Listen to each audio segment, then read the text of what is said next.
Hi guys! Alam nyo na ang gagawin? Alam nyo na ang gagawin? Walang tao, walang tao, walang tao. Eh di automatic vlog na naman ang anato. Walang tao guys, oh. Nasa akin na naman ang cellphone niya, oh. Lalabas tayo, magbablog kami ni Trisha May, ni Princess Sarah. Wait lang guys, wait. Hindi na ko pang inaayang mag-vlog ang babaeng hindi na nakapunta din eh. Hindi ko alam kung anong pinagagawa sa buhay. Hindi pala dyan, mali. Kita ako ngayon kinapon siya na. Sumunod ka man, ano? Gandang-ganda yan, gandang-ganda yan. Shout out nga pala kay Kuya Norman Parungaw. Kita ka ga? Kita. Yan, yan.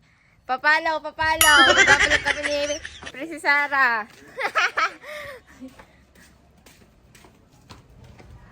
Princess Sarah?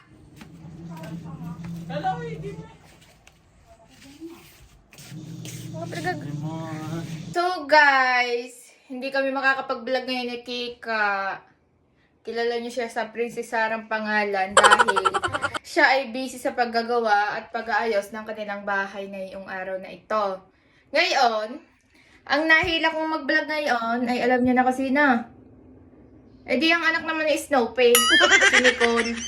Ang pangalan niya dito ay, hindi ko alam kung anong pangalan niya, basta Nicole. Yun, ang tagal nga, naihi daw siya, hindi na nakabalik. Dahil wala ang may-ari ng cellphone. Anong gagawin? Magbablog. Dadating ka pa pala. Akala ko hindi ka na dadating. Ilak mo yan, ilak mo. Lalabas na. Ilak mo! Oh, gusto mong palabasin din kita sa aircon? Paano? Hindi mo na ikaw nagbabayad ng kuryente at ako. Dinay! Nahiya naman. Anong pangalan mo sa vlog? Si Kulubot. Si Kulubot, guys, siya si Kulubot. Dahil wala si Princess Sarah, nag-aayos ng bahay nila. Si Kulubot muna ang kasama ko ngayon. Yan. Ang sakit.